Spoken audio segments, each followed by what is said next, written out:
Friday morning, welcome along to OTB AM. It's Adrian in the hot seat, as always on a Friday morning. It's a busy weekend of sport to preview for you. Lots of good stuff to come, lots of good people to speak to over the next hour and a little bit, including our own Owen Shane, as always with us on Friday morning and every other morning and every other afternoon, it turns out. Owen, how's it going? Very well, how are you? All's good. You're not burnt out yet, are you? World Cup sort of burnout? Not really, just kind of embracing I kind of am, you know, but I kind of get to feel a little bit like Neymar every day, which is all you want. It's like you kind of look at Neymar hobbling through the mix zone after a horrible performance on Sunday, and you're like, I wonder what that guy is feeling. Well, do 2 shows a day, and that's exactly what you're feeling. So yeah. I'm exactly like Neymar now. The comparisons go well beyond that as well. We share many similarities. Really? Yes, many similarities. Like spaghetti hair, footballing skills, a general kind of joie de vivre, and yeah, exactly. That's it. Really, just loving life, and the Samba way of life really is what I'm enhancing right now.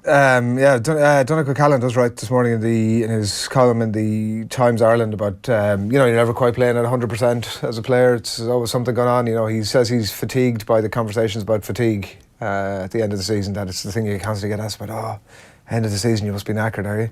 And it's like trying to avoid engaging in any of those conversations, because ultimately then you convince yourself that, geez, you're knackered. Yeah, I guess it is a worry for a lot of people. I mean, it's do I play shoot of fatigue, especially when it's late in your career, or do I actually mind myself to a certain extent when it comes to the World Cup? You know, screw minding yourself. It's all about the injections. And take the injections. And to be fair, maybe it is kind of a sense of too much nationalism almost coming into play here when it comes to these sort of players, and ultimately it could lead to nationalistic pitfalls like it seems to be happening with Neymar in Brazil at the moment.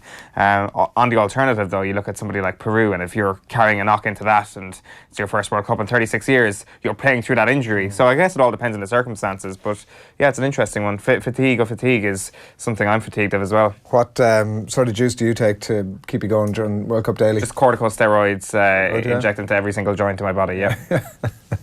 If you're expecting Owen's good stuff, by the way, I mean, if people aren't aware by now, that generally sort of he doesn't bring that until about 12:30. He's holding back all the good shit until he gets to 12 o'clock this afternoon, Adrian. 12 o'clock today. I mean, better again. So don't have much time to go scouring the internet for very cool social juice, as you'd like to call it. I mean, I've never heard that expression before, but I'm happy to run with it. The petrol that World Cup Daily runs on is funny Twitter videos. So it is a bloody busy weekend. There's lots of really good stuff. Messi last night obviously is a thing we're going to speak to John Duggan about shortly. He was at the game last night, and a pretty dejected looking figure. I mean, it was the demise in a lot of ways, right, of a guy who obviously had sort of made his international exit before and is probably towards half time, and as Croatia go 2-0 up, thinking, Jesus, I really shouldn't have bothered coming back here. Yeah, exactly. It's when you speak about fatigue, this kind of comes into play here as well, because the first thing you ever see when Messi has a poor performance is people on Twitter tweeting, I'm sick and tired of the Messi versus Ronaldo conversation. And it's like, wait a minute, nobody was having this conversation. It's okay to say that Messi was having a poor game without bringing Ronaldo into it. I think there's a sense of paranoia about this, that automatically a poor Messi game must Can I stop you there? Because, I mean, I'm not unsympathetic towards your point, but at the same time, like, is it not a valid conversation to have in a lot of ways when you look at Ronaldo, who has frequently dragged, I mean, I'm not going to say average, but certainly not a team full of stars over the line. That's my point. That's my point. My point is that I'm fatigued of people being fatigued about the Messi versus you're Ronaldo actually not. So what you're saying is you're not at all fatigued by the Ronaldo Messi. No, and in some way, your double doubles there had me totally confused. Yeah, exactly. You know, it is early in the morning. With your double doubles. It seems that people are automatically looking for the Messi versus Ronaldo conversation just so that they can get outraged about the fact that the Messi versus Ronaldo conversation is happening, and for the exact reasons that you outlined there, it's naturally going to pop up. Particularly when you juxtapose the fact that when you look at what happened 6 days previously against Spain, when you look at what happened 1 day previously against Morocco, it is naturally going to come up. It is a like-for-like scenario, and it was just an incredible set of circumstances as well last night, that it was just a blatant failure in a very basic system to get Lionel Messi the ball, to get him into the game.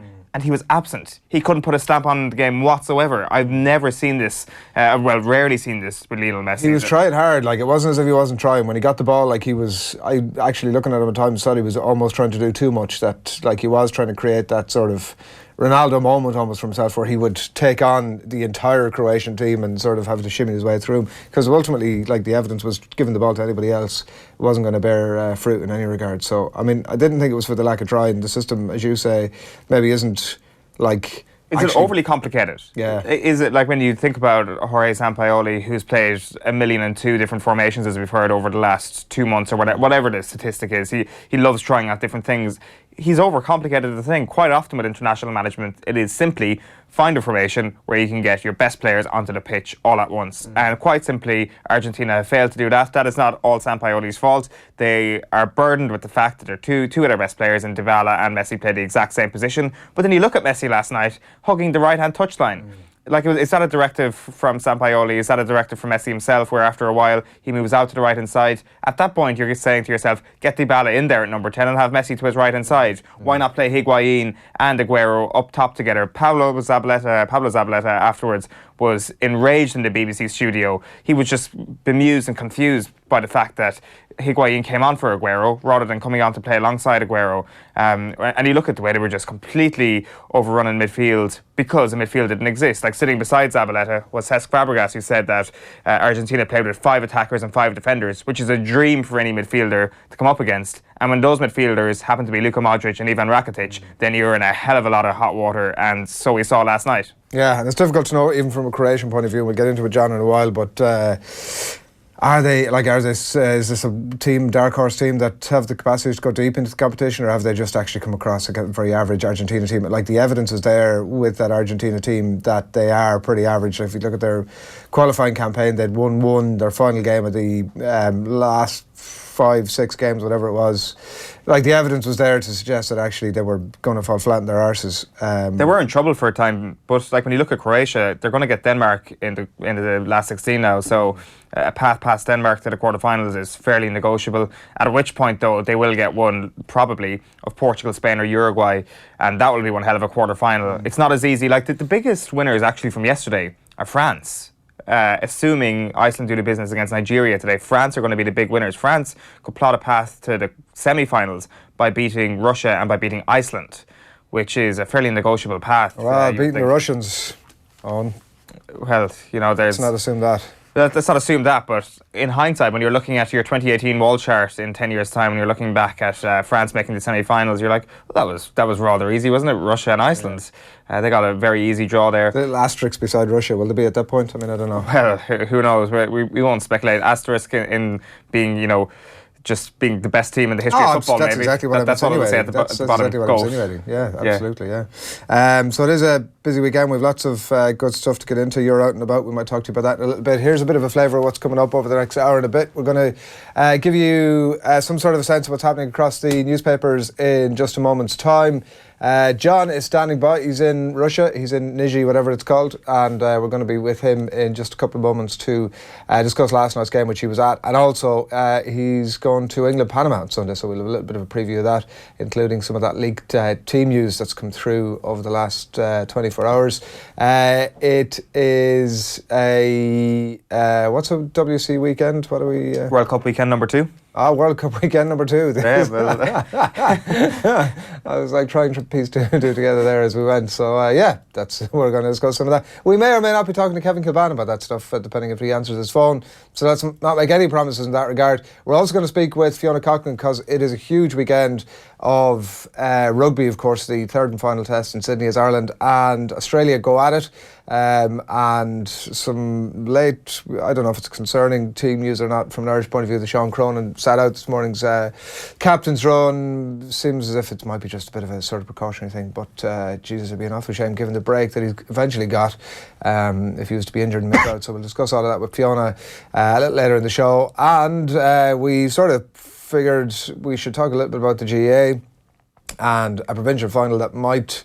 I mean, it's hard to know that any of them are going to be that competitive, actually, as it turns out, but certainly not the Leinster one. So we're going to hone in on the Ulster football final between Donegal and Fermanagh, who've never met in an Ulster football final before. It's only Fermanagh 6th ever appearance at that stage of the tournament, which is incredible, really, when you think about it. And Eamon McGee is going to join us at around about 9 o'clock or thereabouts to get stuck into all of that. And you're going to be going to the Munster football final. Yes, I am. Are you expecting to get into the ground, I suppose, initially, is probably question number one, given your flaky relationship with Kerry football, particularly over the last, I'd say, a month maybe? You mean the flaky relationship that saw me go to pretty much all the Allianz League games? Is that the flaky relationship you're referring to, Adrian? I mean, rather than sort of leap to conclusions, if you'd actually listen to what I said your flaky relationship with Kerry football over the last month or thereabouts. Why would I have a flaky relationship with Kerry football over the last month? My relationship hasn't wavered whatsoever. I'm still staunch in my support of them. No, I think it was more the fact that you went to, was it Ed Sheeran or whoever you went to, instead of going to... I certainly did not go to Ed Sheeran. That's the most offensive thing I've ever been.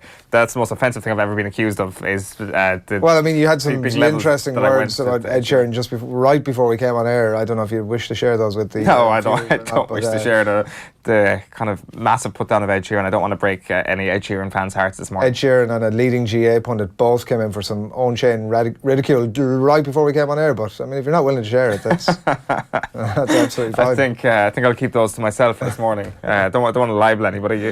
Maybe Ed Sheeran. I don't think you're lively anyway. You've got to stay in. That's all. It's like leading GA pundit is. I don't know. That's very kind of. That's you're even saying he's not even a leading GA pundit? No, that's tossing the ball into the air right now. It's like saying a leading GA star has been caught up in a controversy or something. Everybody immediately wants to know, who is this leading GA star? Are you saying there's not even a leading GA pundit now? He or she may be a leading GA pundit, yeah. Wow. I'm shots across the bow. I mean, Ed Sheeran particularly. You're going to Kerry Cork? I'm going to Kerry Cork. Cork versus Kerry. First time in the new Páirc Uí Chaoimh. Yeah. Last time I was in Páirc Uí Chaoimh was 2014, which was the start of a beautiful summer. Well, the second game in a beautiful summer for Kerry, which had many ups, far more ups than downs. No downs really after that point. And so hopefully a similar omen comes as a result of going to Páirc Uí Chaoimh. Good, you have your ticket and all that? I do. Good. In the north. Do you have a season ticket, or do you get tickets? You basically interrogated me before. So Adrian, I don't know why he's bringing up all these pre-show conversations once again. My season ticket. I forgot to update my bank details on my season ticket. Basically, so I'm not getting entry by my season ticket. I have to use my one opt out, because you get one opt out for your season ticket per year. And so you opt out to go to Ed Sheeran. They just say, all right, look, you get a pass for that. That's what happens, is it? Forget about Ed Sheeran here. Like these references are getting a bit annoying at this point, that I would ever dare to show my face at one of those concerts. 8 a.m. time for the newspapers. OTB AM. Thanks to Screwfix.ie, championing the trade with a dedicated call centre. All right, we're going to give you a look at what's happening on the back pages. We're going to start with the Irish Independent this morning, where it's a tale of two tens. This is reflections on last night's game between Croatia and Argentina, and you can see the contrasting emotions here between Luka Modric, the evergreen Luka Modric, and the green with envy, Lionel Messi here. Modric pulls the strings as Croatia push Messi towards the brink of World Cup exit. They need other results to go their way now, Argentina, if they're going to stay in. And I mean, they're kind of stinking the joint out, so there's no suggestion that they even could turn around this thing on their own. Schmidt to decide on Ireland's future by the end of the year. Another interesting story that's across a lot of the sports pages this morning, that it seems as if he's going to see the November internationals out, and then after that we'll make a call on whether or not he's going to sign up a new agreement that will take him beyond World Cup 2019 or not. There had been some indication from David Nucifora, who's been in front of the media this week, saying that Nucifora's quoted here saying that Joe Schmidt could very well surprise us all at the last minute and say that he wants to stay on for another term. Which to me kind of suggests that the indications are that he isn't going to hang around after 11 or 12 years or whatever it is spent away from his native New Zealand, that maybe he fancies a return home. We'll get to that in a while. Armagh seek 11th hour reprieve for 9 under-20s is the other interesting story that grabbed our attention here. Owen from the Irish Independent, Colin Keys, writing about this. I'm sure if you paid any attention to the mass brawl that would have appeared up in your social media timeline at some point over the last couple of weeks, it was Armagh and Tyrone. It was, I think, the end of the game, and it was pretty much all in at that stage. 10 Armagh players were suspended arising out of that. One of them, on appeal, had their suspension overturned, and so this is ahead of the final against Derry on Sunday, which is a curtain raiser to the senior final that we'll talk about a bit later on. But no fewer than 9 Armagh players that Chairman Mickey Savage is trying to get off the hook here. The thing is that we don't know exactly, it's 9 players, so what sort of role. You can probably assume that there are varying degrees of roles played in this. Whether any of them should be playing, of course, really is the question. Yeah, well, a question that should be answered with the answer no, most probably. That Armagh should have probably, and Tyrone should have been thrown out of this competition as soon as this brawl happened. Like we spoke yesterday about the neck of the Australian Rugby Union for potentially trying to scoop for Joe Schmidt. Well, if they've got a brass neck, well, this is, I don't know what is the next step up from brass, probably iron or steel. That's the sort of neck that the Armagh County Board are showing here by even suggesting that any of those players should get off the hook. Sure, it's very hard to pin down exactly who was involved, who are the people who should have been suspended. But as you say, having only 10 of their players suspended instead of the entire 30-man panel and all the selectors banned for the rest of that tournament, they should feel very, very lucky that that's not the case. Yeah. Absolutely, it is just, it's showing an utter disdain for due process and for the kind of almost the good of the game to even just. I don't know that it is, right? I actually think that from an Armagh point of view, you're at the point almost there of critical mass where the playing numbers that you almost have left at that stage. It is slightly different than underage. I'm sure there's a bank of players that you can call on that might not necessarily have been involved, but I mean, it is, in terms of your season's planning, it is almost the point of critical mass to remove 10 players from any squad. Leaves you really with just the bare bones. So that's irrelevant. Well, probably not to them. I mean, I understand your point, and to a large degree, I agree with your point. I'm just saying, from their point of view, it's probably a very different dynamic where the manager's like, listen, we're screwed here. Like, we literally have no players left. 10 of them, 9 of them are gone. That wipes out my entire team here. Let's give this a bash. I mean, it's a shot to nothing, probably. Yeah, well, I'm not sure was the raw violence that was displayed against Tyrone, which was absolutely horrifying. I'd agree, right? But so they haven't been. So that maybe they should have been kicked out, but they haven't been. So they're still in. So it's like, well, we're here. So if there's a possibility these players are going to come, we can get these players to be available. Let's give it a bash. But it's kind of this whole attitude of, oh, we can go out and have a big brawl and it'll all be fine in the end. We'll get it sorted. We'll twist a few arms. We'll knock on a few doors, have a few conversations behind closed doors subsequently, and everything will be fine in the end. Don't worry about it, lads. Go out there. It's only a bit of a brawl. There's going to be no consequences. This is the consequence of what happens. And like, personally, like, these are people who are teenagers. They've made a they regret what's happened, no doubt. The majority of them regret what's happened, but ultimately there has to be consequences for this. And who else are you going to make an example of? An example has to be set in this because we see this too often. You're suggesting self-responsibility, though, and like in a sporting context is generally more often than not absolutely absent. Yeah, it is, exactly. So, like, what else is going to happen then? I mean, I'm not saying that this is going to be the next step towards gaining some sort of self-responsibility from an Armagh perspective, because, as you say, that'll never happen. Everybody will think they're whiter than white, and that's naturally going to be the case in any circumstance that has such visceral emotions attached to it. But ultimately, there needs to be some sort of learning from this, and it is that a full pitch brawl where the fighting lasts for 30 to 60 seconds and a prolonged attacks on one another just isn't acceptable. Like, you can't just turn around then and say, listen, is it actually okay if some of those players who are involved with that actually I agree, but unless they were turfed out entirely, I think they're more likely going to chase that. Maybe Ulster GA made a balls of it by not turfing them out entirely. Yeah. Maybe they have, and maybe some blame lies with them. Yeah. But maybe as well, they thought that this is kind of a suitable middle ground. It's like, these are only under 20s. Do you think it's Joe Brolly on the case? Like, I mean, there's some sort of legal loophole here to sort of get them out of it, because ultimately that's what happens with these things frequently, that it's nothing to do with the actual offence that happened. It's like, oh, you didn't properly report that thing, so... But I would say he would likely be on the case, except for the fact that they're playing Derry at the weekend. Now, surely, as much as Joe Brolly loves to prove the boardroom and suits wrong, I don't think he would betray his county in such a manner. Well, let's see.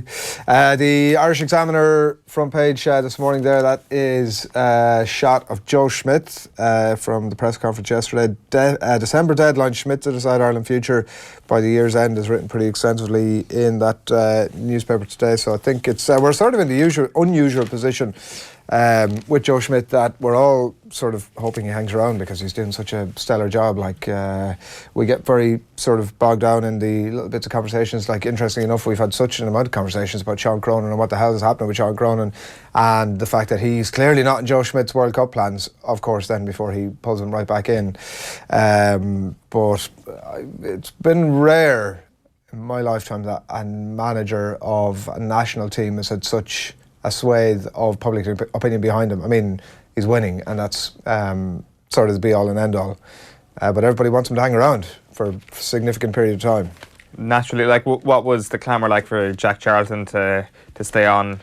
Say, let's take post-Italia 90, even post-94 to a certain extent. That's the only kind of comparable situation here, because this is unprecedented success. Yeah, there is a bit of revisionism, and it's hard to put yourself back in that far back to remember exactly, but there is a bit of revisionism, obviously, about the style of football that Jack would have played, and there was obviously some dissenting voices, one very loud dissenting voice about the style of play that we were playing, and like, while it was a success in the context of where Irish football had come from, like, this is actual success. Like, it's, and it feels like there is a trajectory here that keeps on growing and growing and growing, whereas to a certain extent with Jack, once you got through the summit of Italia 90, it felt there was a stagnation there. It felt that there was a regression there at times, even going forward to 94. So I think that's the main thing with Joe Schmidt at this point. It's like, he not only has helped us to achieve some of the greatest success we've seen in national sport, he is our best chance at climbing a mountain that we will never climb again, which is potentially making it to a World Cup final. And nobody gives a shit about whether we're playing conservative rugby and... But he's improved on that front as well. Yeah. In fairness, the discourse has changed. For like, look at the game last weekend. That was mental in the first half. Like, of course, Joe Schmidt wouldn't have liked that. He will probably try and rein things in, and I wouldn't be surprised if tomorrow is a crap game from a neutral perspective. But ultimately, he has made, maybe not conscious efforts to improve the style of play, but he's certainly made a conscious effort for Ireland to be more free scoring, and that has naturally led for the neutral to enjoy Ireland a little bit more. You work with what you have, on as a former Ireland... Work with what you have, and when somebody like Jacob Stockdale arrives on the scene, and when Bundy Aki becomes available, it's true, you make the most of that, and that has naturally helped him. A former Ireland manager once used those words to me in the toilet of a pub after a game that they should have won and didn't quite manage to get it over the line. Well, that could be any... You really haven't narrowed that down one bit. He didn't know who I was, and I was like, oh, wow, God, you've really just thrown your players under the bus there. The Times Ireland edition there, Schmidt will decide future at Christmas. Is that story we've been talking about? That's the UK version that you can see there. Sterling could miss physical Panama test because there is some leaked team news coming out of the England camp. Gareth Southgate's limp arm, the one that's sort of a bit dodgy. I don't know, has he got... Well, it wasn't Southgate. I know it wasn't, but look at you, sort of run with the one. I don't totally get that. Why have you got to ruin the story on me? Well, just for accuracy's sake. Screw accuracy. Anyway, it seems like there's going to be a couple of... You've ruined that entire piece for me, but that's fine, don't worry about it. World Cup misery for Messi is the other one here. And one of the other interesting stories are Galway fury at referees, Mayo links. So this is a story about Brendan Foley here in the Times Ireland edition. Stephen Glennon, the Galway manager, says Connacht Ladies Gaelic Football Association's decision to appoint a former Mayo coach as a referee for the county's provincial final clash doesn't align with the spirit of the game. I mean, I admire Stephen Glennon's restraint and his choice of words there, because he really could have gone and said much more than that.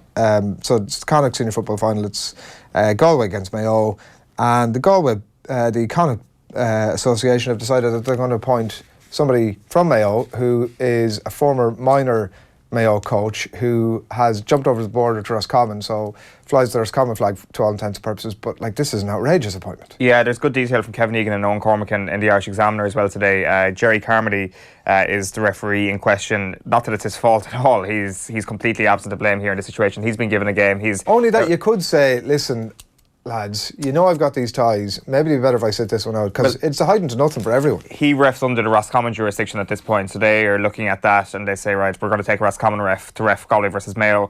Despite the fact that a lot of people, I presume, in the Connacht Council would have known that he was the minor coach to Mayo in 2012 and 2013. A lot of those players will be playing for Mayo at the weekend. And the worst thing about this is that an appeal has been lodged, and the Galway County Board have tried to do this all behind closed doors, hence the level of restraint we're seeing here. And they didn't want to bring this to the media whatsoever. The only thing is Connacht threw out that appeal and said, no, it's okay, we are going to proceed with the original appointment of Jerry Carmody as referee for this game. And here we are. They've decided that it's time to go to the media with it, and now we're talking about it. Now it's been printed in a lot of the national newspapers this morning. I would not be surprised if Jerry Carmody is still reffing that match on Sunday. If it's already gone through one appeals process, then the only reason it would change now is if Connacht Council say, well, we look kind of bad because everybody's talking about this now. Well, or somebody with some sensibility stands. Somebody with some authority and sensibility stands in and goes, lads, this is absolute bullshit.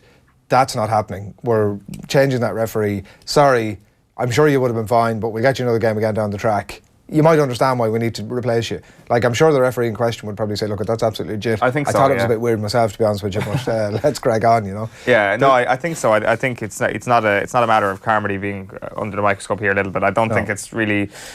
Maybe he could have said, listen... I think he could have done. I think he legitimately could have said, listen, I have fairly strong ties here to that county. Like, I was thinking about the JP Doyle comparison, the rugby referee who would have definitely taken on... I think he's taken Ireland tests. Definitely, like the Ireland tests, I think... I mean, maybe that's fair enough. So he's from Dublin, I think, and... operates under the RFU banner now to all intents and purposes, and did the Munster Racing game this year. I actually remember looking at that game thinking this was unfair on Munster. Like that Munster should have lodged some sort of complaint that a referee from Dublin was looking after one of their games in Europe, that maybe he might have been more inclined to give Racing the edge but he's refereed Ireland games I think before and stuff as well. But I mean, I don't know, rugby's such a cleansed sport, that people are such, go at things with such goodwill and... Well, do you know what? I'm going to take that ball and run with it. Spirits. That is why Munster lost to Racing in the Champions Cup this year, because of a Dublin referee being appointed. It's an absolute outrage. And actually, sorry, no, you brought it up after the fact, Adrian, so you can't talk about it. You can't bring up facts about Munster that happened. Oh, sorry, yeah. Oof. I mean, it's probably an anti-Munster thing. You needed to talk about it at the time. Yeah, because, we want to say good morning to David in Kandu, who's watching from Zambia this morning. Good morning, Zambia. To David particularly, and if you're somewhere in the world, I mean, we've got lots of thumbs ups and smiley faces and whatever else here. But like, if you want to make an actual comment, and we'll give you a bit of our own thumbs up this morning. If you want to get in touch with us on Facebook or YouTube or on Twitter, any of that good stuff. The Irish Times this morning, they've got a full sports section this morning that you can buy. There's not a huge amount, there's not a lot of pages in it, which kind of surprised me given that the monster weekend of sport that is in it. But there we go. It's led with Keith Duggan from Nizhny Novgorod, who reflects on that game last night between Argentina. I think editors last night went, can we get a picture of Messi looking pretty glum, and let's just put that on the front page because it seems to sell newspapers. So there we go. Shadow of Kosovo hangs over Swiss tie with Serbia, writes Nick Ames in Moscow. Meanwhile, that's ahead of Serbia-Switzerland tonight. That's a 7 o'clock start. I'm disappointed that that's those games are the games I'm getting to see much more than others. Same with everybody, to be honest. Like Serbia-Switzerland is like... It's the footballing equivalent of two bar brawlers punching each other in the face repetitively. That's what Serbia-Switzerland is going to be. Their only goal so far okay with from that set really, pieces. like it's just like Alexander Kolarov against Granit Xhaka. Even their names sound like Yugoslavian and very tough and very 1980s. And they're going to rip each other's heads off, and whoever remains with their head intact at the end of the game shall win that game. You make it sound like it's something that I actually want to watch now. But there you go. I'm a hype man. And just finally, the Racing Post this morning: Le Boeuf 5-2 for Cup at Glory. Denmark expected to join France at the last 16. The front page of the Herald Sports section is World of Messi Misery. Argentina on verge of elimination from Russia as Croatia hammering takes fate out of hands. We've got a couple of other columns here, Brent Pope, Conor McKeown and Kieran Whelan. Just to mention this one briefly, he says that Laois have the skills to rattle Dublin. So I don't want to hear anybody accusing Kerry pundits of being the only pundits who try and play up opposition chances when clearly Kerry are going to hockey them, because that's exactly what Kieran Whelan is doing this morning when it comes to Laois in Dublin. So how can Laois beat Dublin? According to Kieran Whelan, firstly, they arrive at the final on merit. So, Laois deserve to be there. That is one of the reasons why they stand a chance against Dublin. I thought they were very disciplined against Carlow and didn't allow Carlow to dictate the terms of engagement. Again, another reason why Laois might have a chance of actually beating Dublin. Then this one, there's a lot of caveats in this. If they can get some sort of platform around the middle third, something that is easier said than done against a rejuvenated Michael Darragh-Macaulay and the brilliant Brian Fenton, then the likes of Donny Kingston, Ross Munnelly and Paul Kingston could pose problems for the Dublin defence. Let's just reiterate that. If they get some kind of platform around the middle third, aka can they beat two of the greatest midfielders we've got in the game right now, and then they might have a chance of winning. And then another caveat and a final point, Dublin's defence could well be tested far more than it was against both Wicklow and Longford, and Laois could well look to play some long early ball to test that particular area. They could, or Johnny Cooper and Philly McMahon and a sweeping Keane O'Sullivan could be in there to clean up ball, and that ball may never see the forward line for the majority of the game. Basically, if Laois play one of the greatest football games we've ever seen and Dublin choke, then we might have a close game. It's like, do you know what? It's a game not even worthy of preview. Well, we've previewed it there, so... Do you know what I mean? Like, it's not worth writing about. It's not worth talking about. It's not worth showing. The game is going to be a demolition. It'll be the old sort of Westmeath thing of, do you put 15 men behind the ball and try and protect it, or do you try and play a bit of football?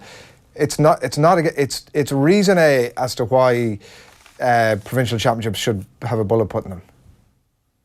What about Donegal for Manor? If a shock happens there, is that not a reason to take the that would be one of the... I'm in agreement with you that if Fermanagh do win that, and they would be, I think, one of the last teams in the country to actually, who are still to win a championship, maybe themselves in Wicklow, if that's right. I think, yeah. That would be partly a reason. Although if we could get Fermanagh to win one, and then we get Wicklow to win one, and then just call it all off and start the competition afresh. Yeah, so it'll be the year 3000 or something. I mean, I appreciate that point too with Wicklow, yeah. No, you're right. In the main, it is going to be. It's probably going to be a grim weekend for provincial finals. Like that being said, it's not being like I'm not getting involved in cute tourism here, but there could be an event at Páirc Uí Chaoimh this weekend. I'm just saying there could be an event. By the way, the only thing I heard from that Kieran Whelan piece that you mentioned there was Kerry are going to hockey Cork. I didn't say that. That was. I mean, we'll rewind the tape now, but that was. I literally didn't say that because it's not an honestly held belief.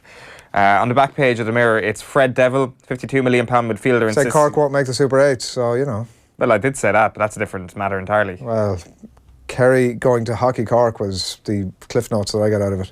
Go ahead, no, it's fine, go on. Your cliff notes are inaccurate. Maybe journalism isn't your thing. £52 million midfielder insists he's joined the biggest club in the world after signing a 5-year deal. Yeah, Fred joining Manchester United yesterday. Ireland reshuffle excites Joe, and Rory roars back. So he obviously missed the halfway cut last weekend, but Rory's going pretty well actually. He's finished with a 600 par 64. Birdies on 13, 14, 15. Padraig Harrington also in the top 10 after a particularly strong start. So this is a point where Rory plays well over the next couple of weeks. He starts to find his form and is like, you know what, I'm pretty happy with my game. And then Carnoustie happens and it's just like there's a 10 mile per hour gust and it's like, screw the course and screw the conditions. I'll get my game back eventually. On the back page of the Irish Daily Star, it is messed up. Lionel and co on brink of a shock early World Cup exit. And it's Fred the Red as well there. On the back page of the Sunday this morning, it is Willy Plonker, Colossal Caballero cock-up. It's Argentina 0, Croatia 3. Willy Plonker? Yeah. Willy Wonka, is it? Yes. Oh, right, okay. Exactly. Well, like... That took a minute to... It doesn't really require any more comment, does it? It's... on the back page you were considering giving it some extra comment anyway, but there's nothing more I can add to it. On the back page of The Guardian, it's Rashford all set to take Sterling's place as the strikers penciled in, and Messi for Argentina. Caballero's clangor puts World Cup hopes on a knife edge. And then finally, the front page of the Daily Telegraph sports section is going with events at Royal Ascot. There's Frankie Dettori, Golden Frankie Dettori wins Gold Cup to claim his 60th Royal Ascot victory, and prodigal son returns. Cipriani recalled to England after 10 years. That'll be an interesting subplot to their third test against South Africa. Of course, it's already a losing cause. Yeah. I do kind of feel that it's. I mean, it is, but obviously desperate times and all that sort of stuff call for desperate measures. I'm kind of interested to see how he gets on, and I mean, maybe Sean Cronin is in the same kind of last chance saloon type territory, potentially from a Joe Schmidt point of view. Like, this is remarkably only his 10th start, his 64th cap, maybe something like that. and his 10th start. Kind of incredible. So maybe there's the same sort of thing at play for both of them. Keep your comments coming in. We're going to get to those in just a moment. We're going to talk to John Duggan, who's in Nizhny Novgorod. So we're going to get his thoughts on last night's game and look ahead to England as well in just a moment. Before all of that, John Giles was on the show last night. He was in studio with Nathan, as he is every Thursday night. And here's his reflections on Lionel Messi's performance. I think he packed it in tonight. Really? Yeah. I think, now we don't know the position with the manager. But the manager took Aguero off at a very early stage. Now, Aguero's the type of player you have to live with because he's going to score you spectacular goals. And I think it's heartbreaking for Aguero because he's not in the game. But there's loads of games he wasn't in, he's going to score you a goal. And I think Messi saw this. Now, I wouldn't be surprised. There's a big row in the dressing room tonight where Messi, you know, if he's that type of lad, going to say to the manager, and one or two of you, what were you doing? What are you doing? You know, all to do is keep playing. It was no score when he was taken off. And he's one of the best goal scorers in the world. You don't just take somebody off because he's not doing it in a tight game. But like Aguero, as you know, can score your goal at any time in any given game. And you're taking that threat off. And I think when Messi saw that, I think, this is rubbish. I'm only giving you my take on it. And I'd say there's a huge row in the dressing room after that particular match. Surely, though, when so much of your reputation, it seems, is at stake on having a World Cup and people want to define your greatness on what you can do with your country and the comparisons to Maradona, that when the going gets tough, you don't pack it in. Well, when I say pack it in, I think he got disheartened. Well, the same as packing it in. But there again, I don't think his reputation, I don't think it's fair on him for his reputation to be challenged in a way in a World Cup every 4 years because Maradona won the World Cup and he didn't. If you look at all the great games he's playing, winning European Championship, I mean, a World Cup only comes around once every 4 years. And he, to be fair, he hasn't been playing with players that Maradona played with. So I don't judge Messi at all on his performances in the World Cup or not winning the World Cup. He's one of the greatest players of all time. What's that strange noise I hear in my ear on? It can only mean one thing. John Duggan. Good morning to you, John. Adrian and Owen, good morning. How's it going? Good. I'm on the Shkalov stairs in Nizhny Novgorod, which is the longest staircase in Russia. 560 steps built after the Battle of Stalingrad. So that's a historical lesson for today. Have you been up them? No. I don't think it'd be a good idea. I think I'd be out of breath for this broadcast if I did. But I might go up them for the World Cup Daily Show and see the Kremlin here. There's also a Kremlin here, which was built in the 16th century. And to be honest, Argentina, if they were here now, they probably wouldn't be able to get into the Kremlin. And like if you metaphorically say that the World Cup is behind the walls, they're not going to get there. Yeah, very good. Looks nice. I mean, I think we're all utterly jealous that every time you appear on our screens, there are lovely. I mean, it's not that the weather is particularly bad here, but lovely blue skies. Life looks good. Well, you could do for your hotel room, lads, but I want to put in the effort for off the ball. So that's what I'm trying to do here. Trying to find a little bit of culture and a little bit of football as well. And I'm just fascinated by the city, which was a closed city under the Soviet rule for 30, 40, 50 years. And it was just an amazing cultural issue yesterday to see Argentinians, Croatians here enjoying themselves at the World Cup. I think it's will have a significant legacy on this city, which is the 5th largest in Russia. And the country as a whole. Nobody speaks English here. Google Translate is one of the best things ever invented to get us around. But there are 6 matches here, including England on Sunday. Yeah. But it's really all about it's like a circus, as I said before. It doesn't really feel like there was a match here last night. It's very quiet. It's a nice day. There's a few Argentinian fans going around, taking in a few of the sites here around the tourist area of Nizhny Novgorod. But a lot of hangovers, and you don't even need an alcohol. Just hangover to have a hangover after watching that last night. 13,862 kilometres between Buenos Aires and Nizhny Novgorod. To see that last night, Willy Caballero setting the tempo for a disaster. Yeah, we've just been discussing the back pages over here. I don't know if you tuned in for that, but I mean, Lionel Messi, John, features in them all, like a dejected looking Lionel Messi, sort of with his head hung low. Everybody's sort of tapping into that today. Give us a sense of looking at him last night, like, it is difficult enough on the TV. You see him sort of flashing into the screen every now and then. Owen was mentioning about it hanging out on the right for quite a considerable amount of the game. Give us a sense of what your impressions of him and his performance last night were. Well, I was at the game on Saturday as well, and I saw the same thing on Saturday as I did last night. The guy's not enjoying it. No smiles, no handshakes, no glad handling. When he came out, he was all business. The only smiles he had were for Ivan Rakitić's teammate at Barcelona and for the ball boys and the mascots. In the national anthem, he had his hand over his face, whether he was just stressed out or just, he wanted to scratch his face, I don't know, but didn't enjoy it. And I know what Johnny Giles is saying. I think there's a resignation there with the fact that, from what I believe, he didn't want Sampaoli to play a 3-4-3. He didn't want that because he felt he wouldn't get enough support in terms of the players behind him, and he would be too crowded out playing on the right as he did. He had 116 touches against Iceland. He had 49 last night. He had 11 shots a goal against Iceland. The stats said he had no shots last night. He maybe had a follow-up in the second half. But he was isolated and the heads dropped.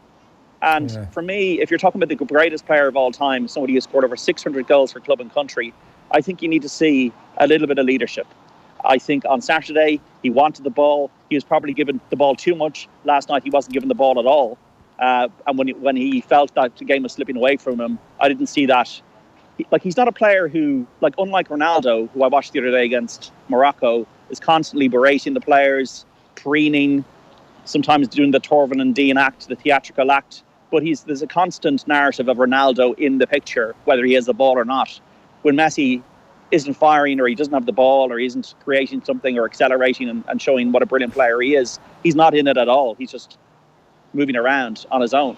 And I find, from a leadership perspective, when I watched Diego Maradona as a 7-year-old, this guy ran the show from box to box.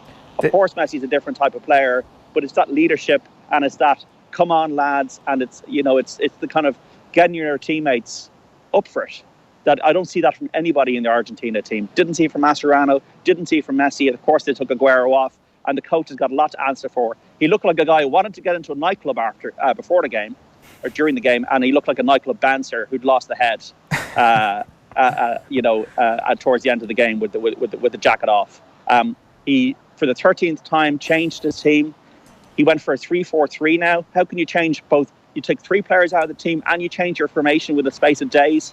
They played better on Saturday than they did last night. And he took out some serious players in the team that might have argued, like Di Maria could argue that he shouldn't have been in the team. But why was Pavon not coming into the team? The system, ultimately, he doesn't know what his best team is. He doesn't know what his best system is. And I think the players can see that. There's a complete lack of leadership from the get-go. And I think that they've suffered as a result dramatically, that when Willy Caballero's error allowed Croatia into it. Croatia had their shape the whole game. There was one period when they were, I think, 1-0 up, 10 men behind the ball when Argentina were attacking. And Luka Modric had an outstanding game and scored a great goal to win it.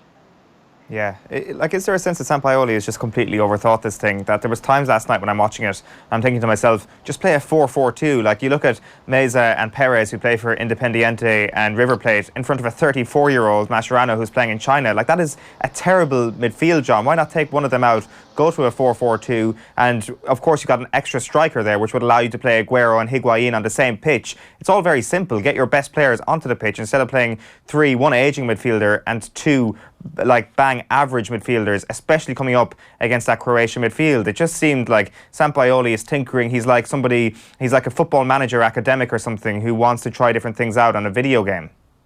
Well, they call him a philosopher, but his philosophy has got him into the books rather than into the reality of common sense. And I just felt that there's 2 things. There's personnel. You can change personnel into a system, but changing personnel and a system, I think, just creates confusion. And as I said on World Cup Daily yesterday, what happens when the panic sets in? The panic set in from a goalkeeper who hasn't played at all really this season as a reserve for Chelsea. Only made his debut at 36 years and 5 months for Argentina earlier this year. What does that say to you? Of course, Romero was injured, but there was panic there on Saturday. They were flapping a bit. Played well in terms of offence against Iceland. But yesterday, once that goal went in a tight match, the heads dropped and they don't have the confidence. And not even Pope Francis's prayers, lads, I don't think are going to get Argentina through this group. We'll have to see what happens with Iceland and Nigeria today. But Messi, as you say, as you asked, Adrian, just trudged off the pitch, and I just think he's given up on this whole World Cup thing. Yeah, look, if Il Papa can't fix it, John, it's we're all kind of screwed. Talk to us a little bit about Croatia, because they sort of came in, I suppose, probably under the radar a little bit. They were second in Iceland's qualification group, and I mean, did a bit of a number on Greece in the playoffs, but have come in somewhat under the radar. I mean, it's just now we're starting to discuss the quality of that midfield, and it is difficult in the context of everything we've just been discussing about the lack of quality from Argentina to know exactly how good this Croatian team. But what's your sense of how deep they can go in the competition? Well, I'm always wondering to myself when I'm thinking about this World Cup, is this a Brexit or Trump World Cup? Is this a Belgium, Croatia, Mexico, crazy results, because a lot of the teams have not been impressive. I still think France and Brazil are the two teams that Brazil are my tip, but I think France they're still the two teams I'm most interested in. Right. But I wouldn't be surprised if we have a couple of strange teams in the latter stage. Not strange in terms of their quality or anything, but just in terms of the novelty of it. Like Croatia were a very good footballing team at Euro 2016. They beat Spain. They were a better team against Portugal, and they lost to a late goal in extra time. They have extremely talented players. Modric has won 4 Champions Leagues. Rakitic, we know, has been an ever-present at Barcelona in the last season. Good defence. Lovren, and we all know he can throw in the odd brain freeze at Liverpool, but they've got a good shape to them, a good structure. Perisic, Andre Kramaric, who's a popular player, and then Mandzukic, who's a good striker, leader of the line, has been playing on the wing at Juventus, and now is the leading the line. So their shape is very clear. We know that they've got the talent in midfield, Brozovic as well.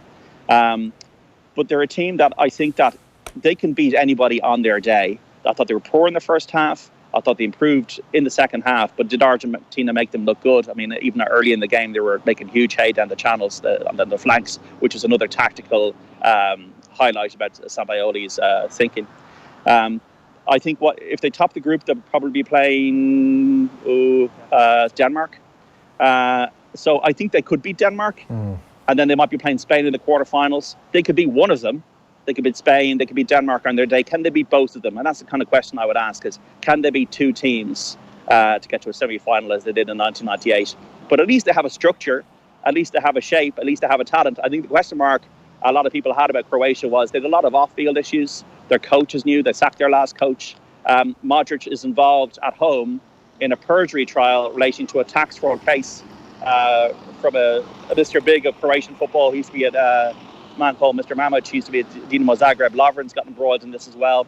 So that has caused a bit of tension between Modric, Lovren and the fans, whereas Kramaric, who didn't play any part of this, is seen as a bit of a hero in Croatia. So that would have been, I always think with some of these countries like Croatia, Serbia, sometimes the off-the-field issues can cloud their, like they send Kalinic home during the week. I'm kind of thinking, what's going on behind the scenes here? But actually, rather than Croatia, I think it's Argentina that are the country with the issues behind the scenes.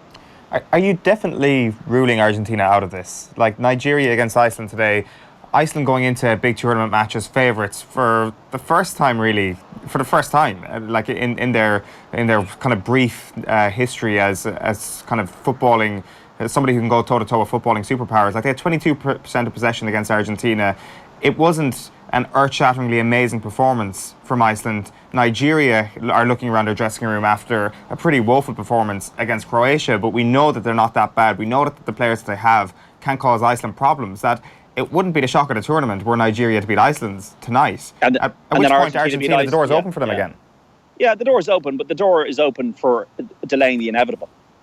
We're talking here about Argentina winning the World Cup. We're not talking about them getting out of the group stage. We're talking about them winning the World Cup. And you're only delaying the inevitable if they're going to play France in the last 16. They're a rabble. That's what I'm talking about. They're a rabble, aren't they? I mean, looking at them last night. Yeah, they're a mess. They're a mess. They're an absolute mess. And the mess comes from the Argentinian Football Association. This is Sampaoli's their third coach. He's won a Copa America. But I think the pressure has got so much on him. I think he's lost the head. And I think that Messi can see that. But I can't believe they got to the final 4 years ago watching what I saw last night. Yeah. And they were much better on Saturday, in my view. Having watched 2 games, I think I've watched football for long enough to know they were much better on Saturday. And maybe Croatia are a much better team than Iceland. But no shape, no cohesion, no plan, nothing. Croatia have Iceland to come in their final group game. We're going to get a look at them against Nigeria a bit later today, so we'll see how that group pans out. But certainly Croatia turning into potentially one of the stories of the tournament so far. So England are coming to town on Sunday night, John, if I'm right. So assuming sort of 48 hours out that the town is overrun by the tens of thousands of English fans that have descended on the city? No, not at all. Haven't seen any of them. I think they're coming through on probably sleeper trains from Moscow, which I did the other day. I said they'll be in and out, guys. They got such a huge travel. They've got it really tough. I don't know who's doing the travel plans in terms of the gods for England. Like, they've got to go to Volgograd down the south, then here, which is 400 kilometers east of Moscow, then go off to Kaliningrad, which is more near Gdansk in Poland than anywhere else. So it's almost like I think it's an in and out job for the English. Yeah, well, yeah, that's good point, Tom. No, I just think they're coming in and out. Obviously, we saw this issue with the team sheet being leaked by, was it Steve Holland? It was like Nick Faldo in their Ryder Cup selections. That Loftus-Cheek and Marcus Rashford are apparently going to play. Now, Loftus-Cheek will replace Ali, who's had a thigh strain, but this will be interesting if it's true and if it actually transpires that Raheem Sterling is dropped for Loftus-Cheek. Maybe it doesn't matter against Panama because I think they're expected to beat Panama, one of the weaker teams in the competition. But how does it evolve down towards the Belgium game and beyond into the last 16, which England should reach after beating Tunisia the other day? Yeah, I think the difficulty for England will be that they probably will give Panama a bit of a thumping, you would assume, no matter who really they're putting out there. And at that point, then all the sort of restraint that's existed around the squad, like the Gareth Southgate trying to keep a lid on the pressure cooker and everybody sort of being kind of reasonable about where this England team are at, maybe starts, before they've really played anybody, starts to kind of go out the window a bit, and suddenly you're dealing with a whole different dynamic. I don't know about that. I think it's pressure off once they beat Panama at the weekend, because the only thing that would have really put a very grim shadow on this England campaign would be elimination in the group stages. Had they drawn that game against Tunisia the last day, people would start looking around and thinking, right, that's an underachievement right there. But beating Panama, and no matter what happens against Belgium, and if they happen to get through the last 16, which I know is a big if, who knows what's going to come out of that Group H at the moment. Like, I think it's expected. A last 16 is expected. And of course, the expectancy, as Adrian says, will grow for the last 16 match against the Group H runner-up or winner. But I still think that Panama is the last thing ticked off in the fully expected list of Gareth Southgate's to-do things. I think a lot will depend on what happens against Belgium. And Belgium were good the other day. I think that'll be a fascinating match. I'm going to it for offtheball.com. We'll really learn a lot about where England are then. But I would agree with you, Owen. I saw the Poland-Senegal today. It was a poor match. I think I've been to 6 matches, guys. I've only seen 2 good games of the World Cup. Of course, it's great to be here. It's fantastic to be here. What a privilege. But in terms of the matches that I've seen, excuse me, a fly just intervened. I've only seen 2 good games. Germany-Mexico and Argentina-Iceland was a pretty good game. And I saw 1 good performance in the second half, which is Croatia last night. The rest of it has been average. Poland-Senegal was an average match. Colombia-Japan, we obviously saw that Colombia were up against it with 10 men. I don't think it really matters, as you say, Owen, like who England or Belgium face in that group. It's what happens when they get to say. I don't think they can fear anybody as much as they fear Brazil or Germany if they're in the different side of the draw, or Spain. I'm kind of enjoying it, I have to say. I know there's different experiences, the old Conhula and Fraser, haven't been there and have not been there. But do you know what's starting me to think? That if we did go to this 114 team World Cup or whatever it is, that actually, like, the more I'm just finding that at 7 o'clock in the evening, once that game is done, I'm wanting a 9 o'clock kickoff. I'm actually sort of half coming around to this idea of an extended World Cup almost. No, just don't get me wrong here. I'm loving every second of this World Cup. Every second. What I'm just saying is the quality of the football I've seen is that I've seen 2 good matches out of 6. That's fair enough. That's all I'm saying. Yeah, but in terms of the experience, it's the greatest show on earth, without question. I actually think this could be the last great World Cup. Qatar, enough said. And I'm not so sure about the 48 teams, because one thing I've really enjoyed about this World Cup is the mix of cultures in certain cities like Moscow, where you have Mexicans, Colombians, Peruvians, Tunisians, all like at Poland, Senegal was just a brilliant experience to just see 2 nations never played each other from different continents, the fans enjoying themselves, taking photos together. That's the beauty of the World Cup for me, and also what it can do to change the tides of history. As I said, I'm sitting in a city here right now which was closed off to the world for decades. And now you have 6 games here with Panamanians. I saw a Panamanian man earlier on walking down the street. It's just absolutely fantastic. And that is the best thing about the World Cup. The football, of course, like Italia 90, people going, oh, it was a bad World Cup or this or that. So what? For the Republic of Ireland, it changed the nation. We had some great moments in that World Cup. England did really well in that World Cup. We had Maradona's resurgence, and Germany are deserving world champions, and Italy, the tragedy of not winning it on their own patch. So people might argue it's great or it's good or this or that. It's still the World Cup. And I think that people love it. I mean, I'm sure people at home are loving the fact that there's 3 games on a day. You can't keep up. John Colin Purcell on Facebook wants you, he says, get John to run up those steps. Yeah, well, I might lose a few pounds that I need to lose after, sampling the Russian chocolate and the kind of the delights of the last few days. I had a Russian iceberger.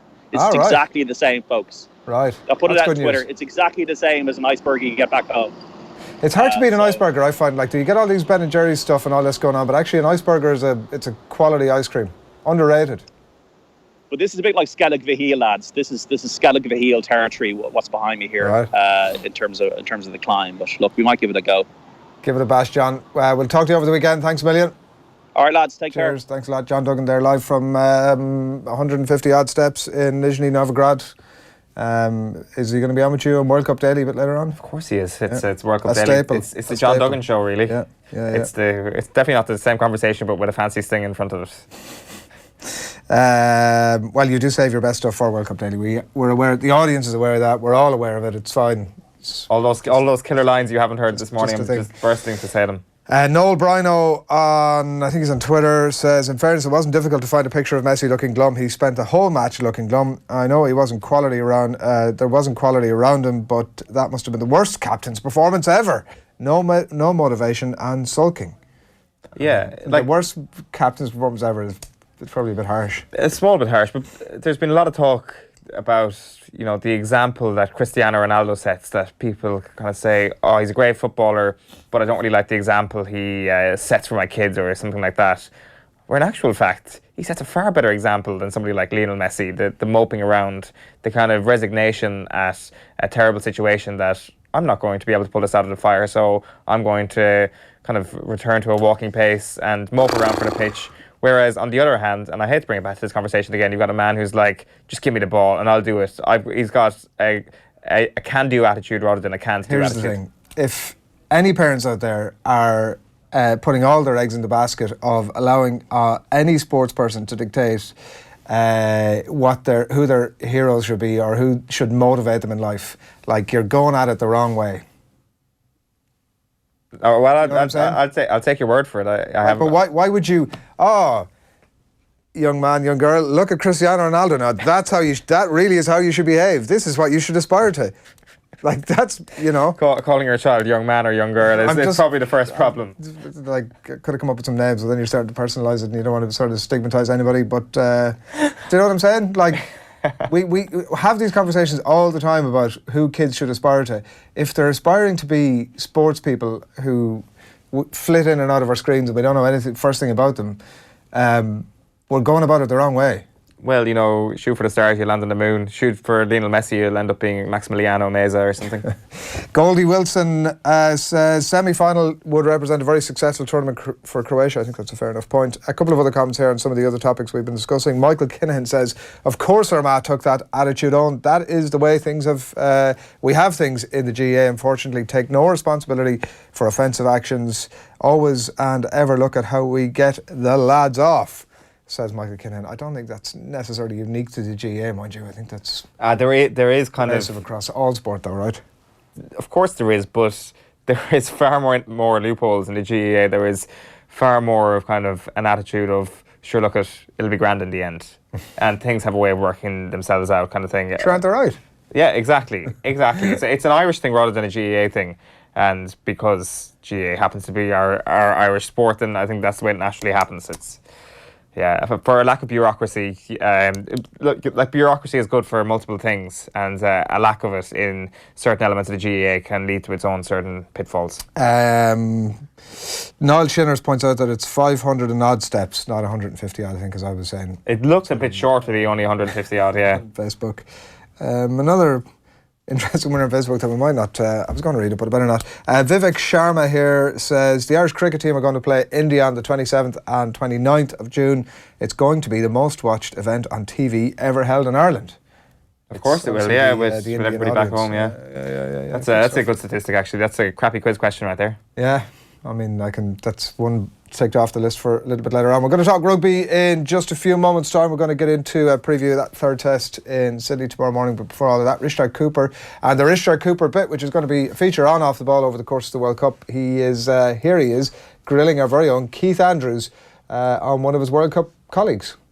I mean, Peter Collins might ask you, if he was here, Keith Andrews, you, of course, played football in England.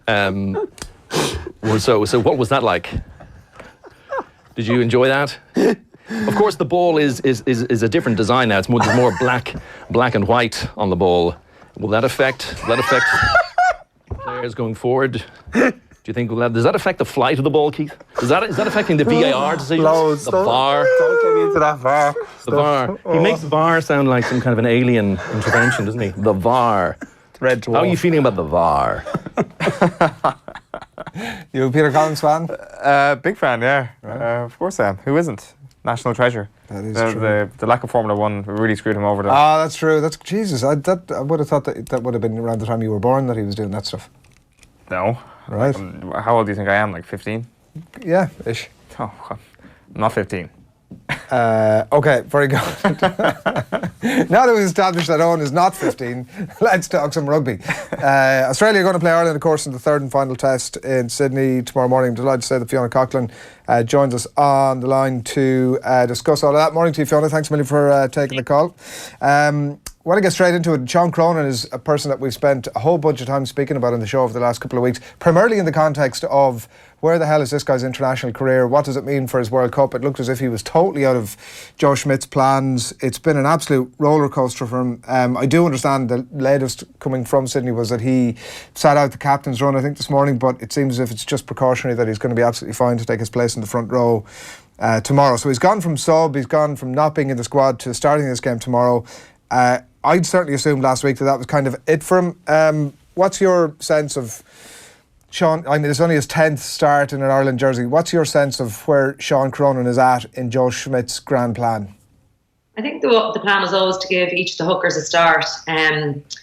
Whether that was communicated to the players or not, I'm not too sure. But he's 62 caps, 10 of them, as you said, were starts. So he is this impact bench player. This was his chance now to put his hand up and say, Rory Best isn't here, I can do it from the start. I just question, we see Sean Cronin and his dynamism and the impact that he makes when he does come off the bench. I just don't know whether he can consistently do it for a full game. We see the big things he does, but Joe Schmidt is so into the little things off the ball when you're off camera, basically, and that's what Joe's looking at, and I'm just not sure whether Sean's given that to him, and that's hence why he's been on the bench so much. Yeah, and even on that point, it's interesting reading Ronan O'Gara in the Irish Examiner this morning is talking about, his explosive speed over 10 metres and what that offers. But, you really sense that isn't... It's the thing that all of us lay people look at and we go, wow, geez, Sean Cronin had a great game today. But actually, Joe Schmidt is obviously looking at this. There's going to be a huge focus on his scrummaging and his work rate tomorrow, I'm guessing. Well, that marker was laid down in Joe's comments during the week when he mentioned the scrum in particular. And I suppose that might go back to the first test when the penalty was given against the scrum, which is a tough call on him, eight-person scrum and it's put down to the hooker. So it's a tough call on him. But I wouldn't say that it's the scrummaging that is really his weakness. I think it's more around the park and what he offers, as I said, off the ball and what we're not seeing on the camera and what comes up in the stats as well. Yeah, it must be huge. This whole thing that he set out the captain's run is kind of worrying. Yeah. That they said that they had a tough session 48 hours prior to a game, and he's the only player to be sitting out. I find a bit worrying. So unless he tweaks something and they're just going to observe it over the next 24 hours. Are you seeing something different in Sean Cronin and how he benefits more from a Leo Cullen and Stuart Lancaster setup than how he benefits from a Joe Schmidt setup? Not so much that. I just think Rory Best is that complete hooker with regards to hook work rate, and Cronin then is that impact player. Whereas in Leinster, they probably don't have the likes of Rory Best there. That Cronin is Cronin is the starting hooker, and there's no one there to compete with him just yet. Like James Tracy and the likes coming through, but that Cronin is the starting hooker in Leinster. One of the other things we wanted to talk about, Fiona, was the shuffling around in the back row. So Peter Mahoney goes from blind side to open side, Stander from number 8 to blind side, and so Jack Conan then obviously comes in at 8, and that's probably the rationale behind the other two pieces of shuffling. So Mahoney has played the previous 2 tests of blind side over to the open side now, and we wonder, like, given particularly his success last week at the jackling and nullifying some of that Australian back row, we kind of wondered, what impact that move is going to have on his capacity to influence the game in the same way that he did last week. Yeah, I think if Levy was fit, Levy would definitely be starting. I think this is a forced change that Joe didn't want or envisage, but it is what it is. O'Mahony has been outstanding in the first 2 games. The first 50 minutes in the first test, he was excellent. And again, last week, he followed it up. I think there's been such a focus on the breakdown for the whole team that it kind of takes away the worry of that 7 in that area. But there's other elements, the lines and runs off set piece, what's expected of him. Now, he's been around long enough to know what is expected of a 7, but it does put a bit of pressure on him.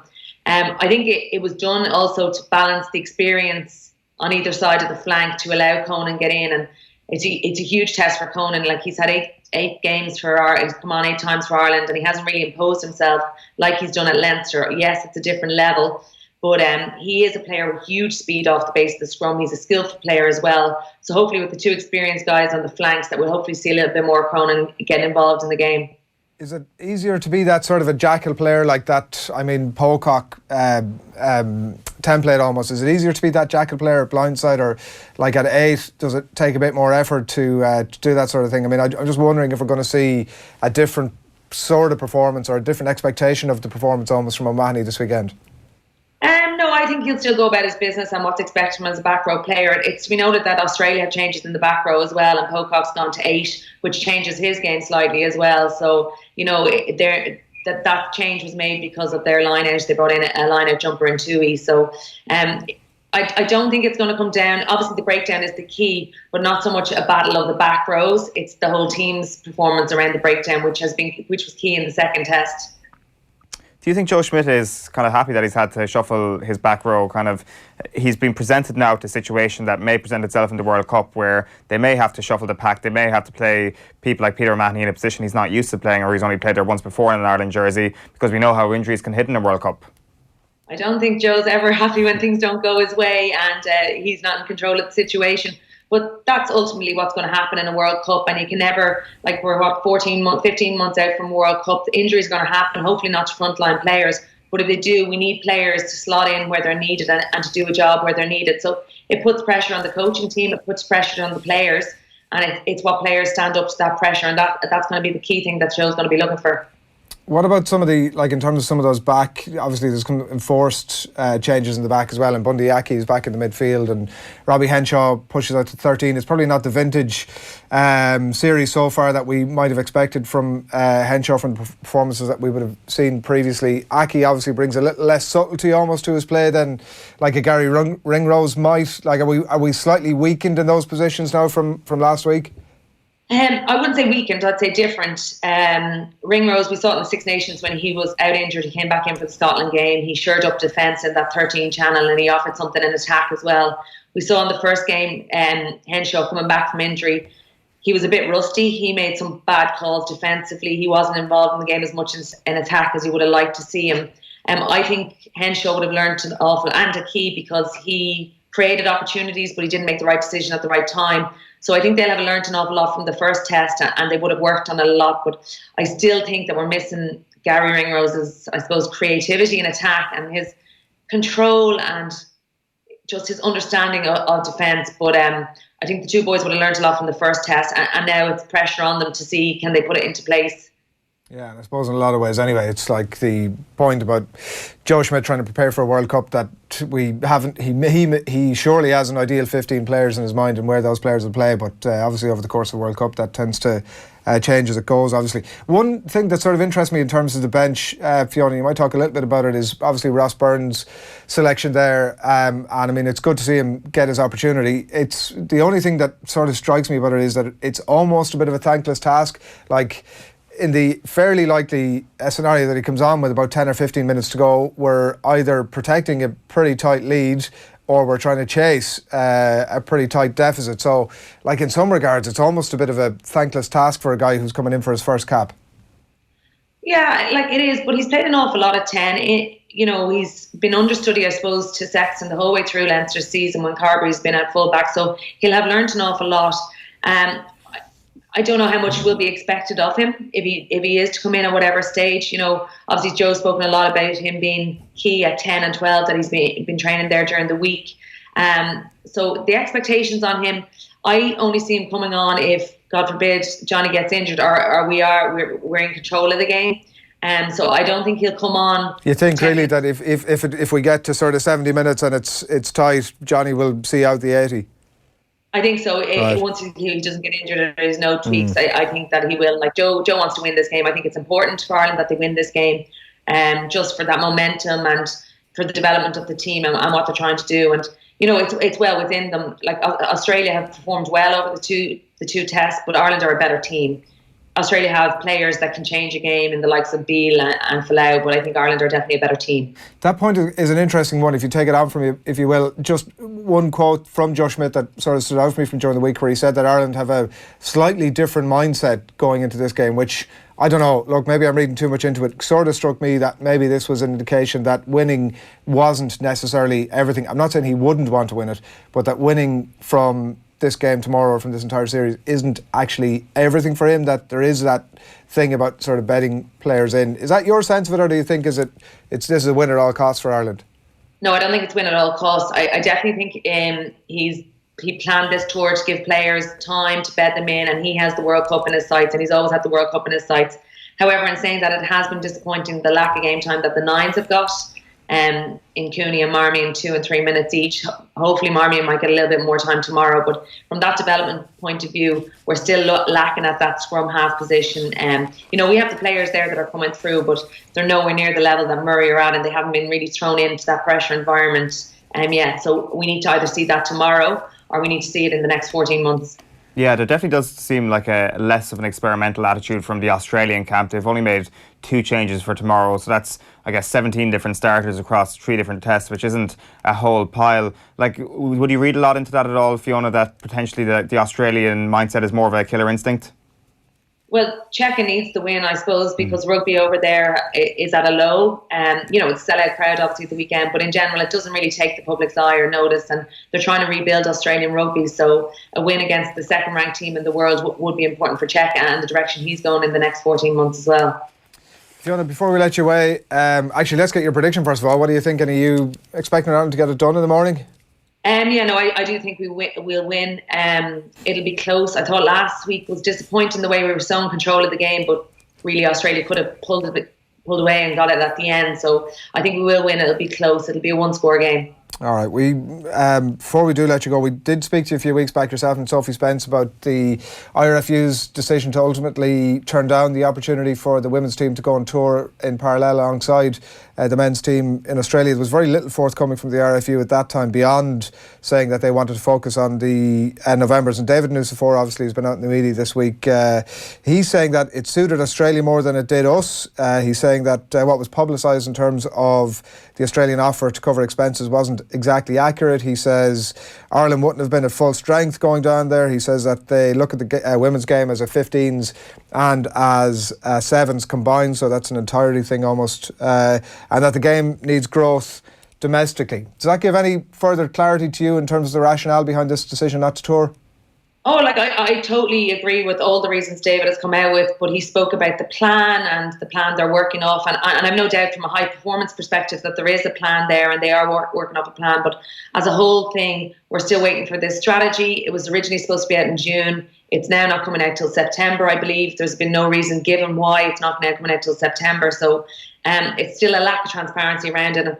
And it's all well and good writing this plan. It's actually then the implementation of it, which is most important. And I think the RFU are going to have to do something drastic if they want to see the game grow to where it's capable of going.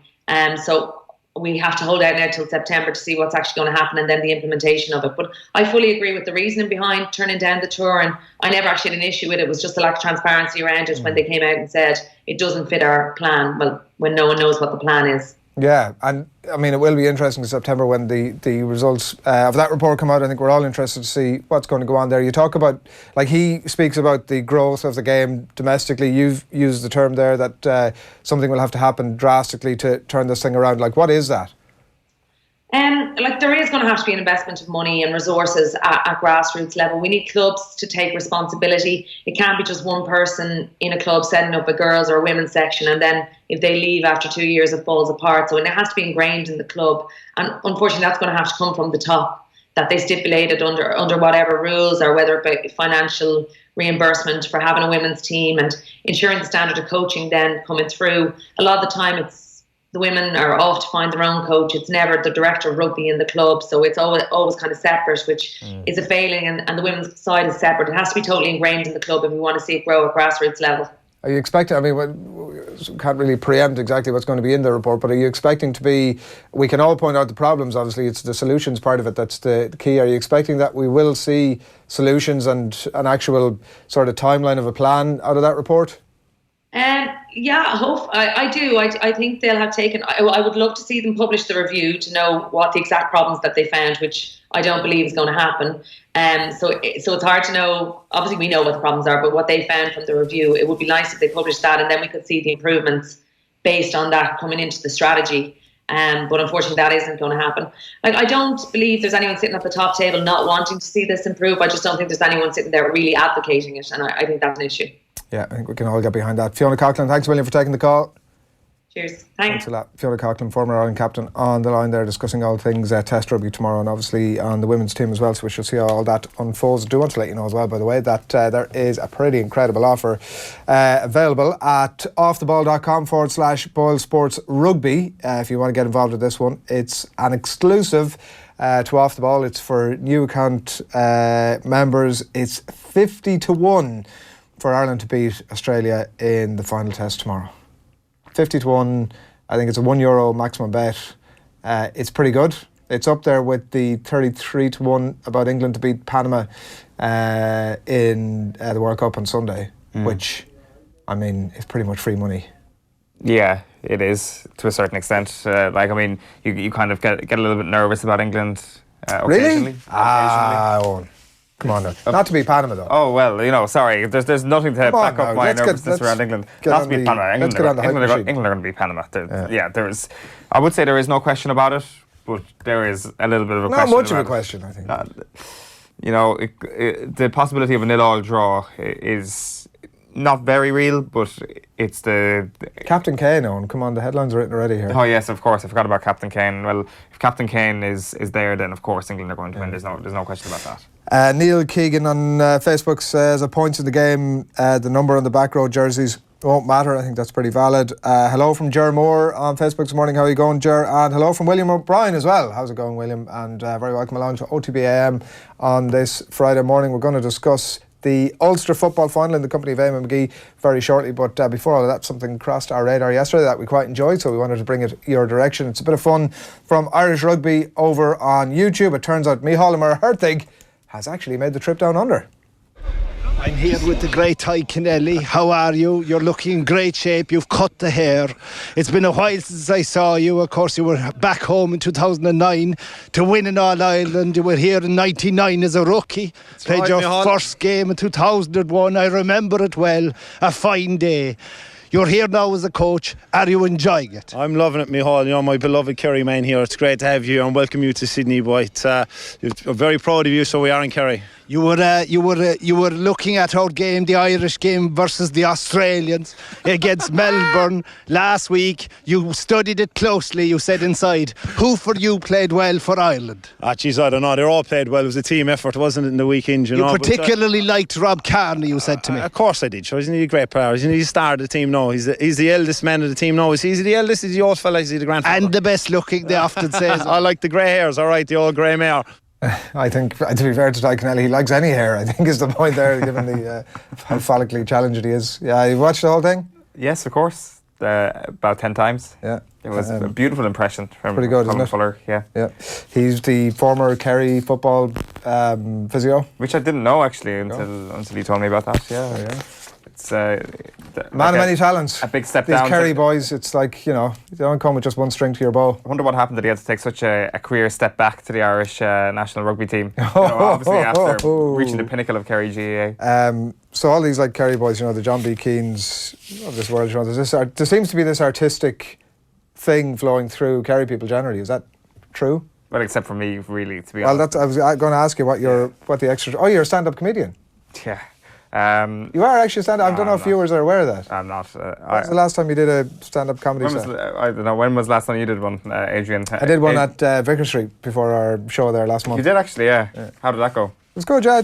People pretty responded. There was a lot of people coming up to me after saying it was the highlight of their evening. So who were the guests that evening? Ray Houghton, Ronnie Whelan, and John Giles, and Kevin Moore, and Jackie McNamara, Alan Thompson. Kevin Gaban was there, Nathan Murphy was there, but that's one hell of a list to usurp on the night. Well, I'm not saying that it reflected poorly on them. I think it was an amazing show, but I'm just saying that a lot of people said afterwards that, you know, it was good. Well, congratulations on that. It's blossoming career that you got going on there. That's an absolute lie, by the way. Turning our attention, if that wasn't abundantly clear already, we're turning our attention now to Gaelic Games because we have 3 provincial finals this weekend. We weren't sure which of them really deserved conversation. We were definitely certain that the Leinster one was not something that we were going to have a conversation about. So we settled on Ulster, and to preview it, we're delighted to say we're joined on the line by the former Donegal footballer Eamon McGee. Morning to you, Eamon. Morning, Adrian. How are you? All good. What are the excitement levels in Donegal for this weekend against Fermanagh? It's a first ever meeting of these two in an Ulster final. It's the first ever meeting between Fermanagh and Donegal Ulster final, but you know, in general, the excitement's probably around 5 or 6. We've been about there for an Ulster final 7 times now in the last decade, so I think the supporters are well used to it, and although we've only won 3, the excitement levels wouldn't be high up now. Does that suggest a bit of a Donegal arrogance about this one, Eamon? Everyone's expecting to get it done? No, it's not arrogance at all. You know, it's just, you know, this is the way things are, and this is the way things that they'll always get in Ulster final. And I don't think, from the people I chat to, they're not taking Fermanagh for granted. I think Monaghan fell into that trap in terms of their management and players both took Fermanagh for granted, and you know, they quickly realised that they were in a dogfight fairly early on, and the pressure built on them, and you know, they just they fell in the hurdle against Fermanagh in the semi-final. And I don't think Donegal do the same thing. Hopefully not. Donegal were obviously well beaten in their last 2 games of last year's championship. They were relegated out of Division 1 this year. Fermanagh are a county that haven't appeared in an Ulster final for 10 years. They were a Division 3 team this year, obviously got promoted out of that. Is it a case that, like, is the Ulster Championship now just a poor fare or a poorer fare than it was, Eamon, in terms of the quality? Yeah, definitely. I'd have to, you know, although I'd love to say that, you know, Ulster's still the top dog, it's not. And when you consider, like, the 2 teams in the Ulster final, if you look at the Donegal teams, even if they're early noughties, and you look at this Donegal team that's in this Donegal team that's going in as favourites, then, you know, the Donegal team of the early noughties was far, far better, and that tells you that, you know, the quality has dropped, and the fact that Fermanagh are in, and you know, they were in Division 3, and although they got up to Division 2, they know themselves that they're not going to be about the business end of the season, you know, in terms of the semi-final or the final, and this is as good as you get for Fermanagh. Yeah, it may not be stereotypically competitive when, like, you get outside of Ulster and when you get into the business end of the championship, as we've seen in the last 2 or 3 years. But at the same time, you could look at this Donegal team and you could kind of put a lot on them in terms of how important they could be for Ulster football. Like an average of 219 across their 3 championship games so far, playing a swashbuckling style of football, that if they have a healthy win on Sunday and if they manage to go deep into the championship, I'm talking getting to an All-Ireland semi-final and being competitive in an All-Ireland semi-final, does the rest of Ulster then turn around and think to themselves, right, this is a new blueprint, this is how we need to start playing? Yeah, and that's the way football has gone. You know, we did it with Armagh in the early noughties, you know, that great Armagh team. We all started doing what they were doing, and we followed Tyrone's template, and then we did it with Donegal when Donegal went extremely defensive in 2011. We started copying them, and you know, if this Donegal team do go on to have success in terms of getting the provincial title and, you know, hopefully getting a semi-final or a final, then, you know, people start taking notice and saying this is something new. And, you know, that's the challenge for coaches nowadays. It's not to start copying, it's to find their own template and, you know, forge their own path. And that's why we see so many bluffers in the GA just copying everybody else there.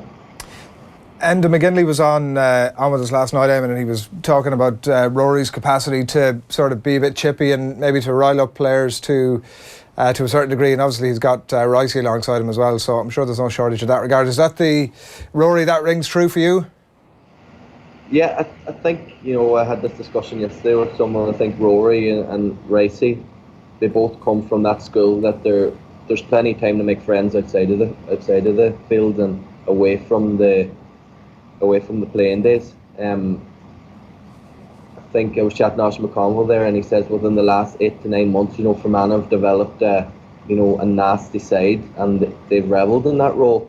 And the fact that they have Rory Gallagher and, you know, Ricey pushing them on and just developing that cutthroat kind of mentality that you have to have, and that's just the sad reality of it. You have to have that cutthroat mentality if you're going to, you know, be about that business end of the year. And Fermanagh are taking to it like a duck to water, you know. Yeah, is that? I mean, are you saying that as I'm, you know, not casting any aspersions on your own career, but are you saying is that as something? I almost sense that you're saying it as something that's a bit of an indictment almost on Fermanagh or on any team that has to play that way. But like, because I mean, it can be a positive thing too, right? Like, I mean, if you stay within the rules of the game. Yeah, definitely. You know, obviously there's a line there, and you know, you push it to the line and as far, and sometimes, you know, when the heat of the battle and, you know, passions are up, some people and some players, and I have done it myself, will cross that line and go too far. But definitely, and the way GA is, and the way most sport is, you know, you have to have that cutthroat mentality where you have to just have, you know, there is no friends and you're just out to one, and that's it. You know, that's the elite sport. That's what everybody in elite sport does. It's not as if we're down intermediate or junior level where we can all go out and have the crack. And, you know, we're out there, we're spending loads of amounts of time, investing lots and lots of our own time and sacrificing, and, you know, it has to be cutthroat. How far can that take them, Emma, do you think, from a perspective? Is that the sort of thing that could see them get the job done this weekend? Is it the sort of thing that might see them into the Super 8s, that might see them go a bit deeper? Or does it actually just help what maybe an average bunch, whether it's Fermanagh or whoever else, just punch slightly above their weight? Yeah, you know, it's definitely an added weapon. I don't know, will it be, at the end of the day, you need 15 good players. That's the biggest thing. And all the rest of this stuff, you know, in terms of the siege mentality, everybody's out to get us, or this, you know, cutthroat mentality, that's just we added percentages. But the main thing is you have to have 15 good players, you know. And just when I looked at the Fermanagh and Monaghan game yesterday, it was just to see where they're at. And, you know, Fermanagh are probably outside the top 10, possibly top 12 teams in the Wi-Fi has let us down, Owen. It's cut Eamon McGee off in his prime there. We'll try and re-establish that line.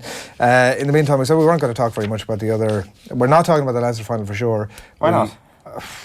Doesn't deserve the conversation. We can throw darts at the board and predict how many points someone will win by. You already told us that Kerry are going to hockey Cork, so I mean, there's probably deserves a little conversation either. But we are going to hear from the Kerry manager, Eamon Fitzmaurice, in the Munster final this weekend. Kerry against Cork. Eamon Fitz speaking tomorrow. Tarasa Nicalig. Obviously last year, because of the nature of the performance and the replay, there was a lot of hard questions being asked. We had to ask a lot of hard questions of ourselves and of the players. But look, that's a positive environment as you move forward, because there's growth, there's learning. You try to improve, you try to change things up. As poor as we were in that replay last year, we were very close to getting into the All-Ireland final the first day. While we still didn't have our A game, we almost beat a team that's been very, very close to winning an All-Ireland the last couple of years. So, you know, while there was hard questions to be asked, we knew we weren't a million miles away if we could get ourselves right.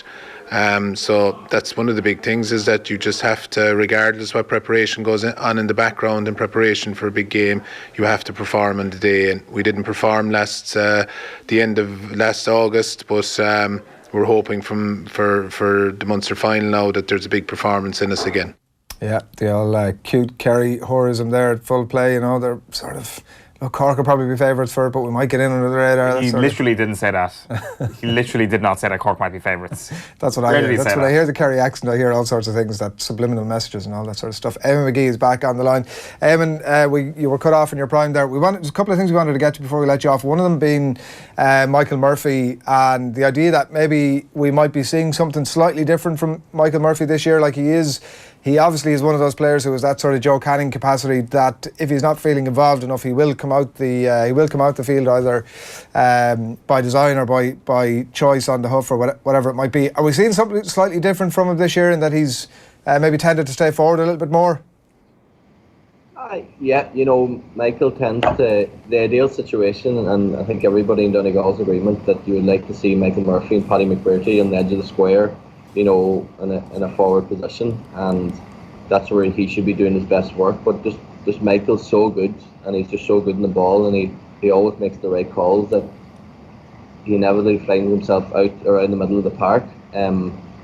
So it's up to the lads, you know. There's lads that come in there like Sir Owen McNeilis and Hugh McFadden, and they're filling that void, and Frank McGlinnon's back playing well, and he's making the right decisions, and it's just about these lads to fill that void that Michael leaves when he goes inside. And I think hopefully we'll see that more. I don't know, can we afford to do it against bigger teams, and you know, will there be much point in leaving him inside against Fermanagh when there's about 14 men in front of him? So possibly later on we'll see him in and out, and you know, the ideal situation is to leave him in, but you know, it's up to the lads to step up to the plate. What does Michael Murphy get the most joy out of as a footballer? Does he prefer kicking the ball over the bar? Does he prefer being up in the middle of the pitch and catching a big high ball?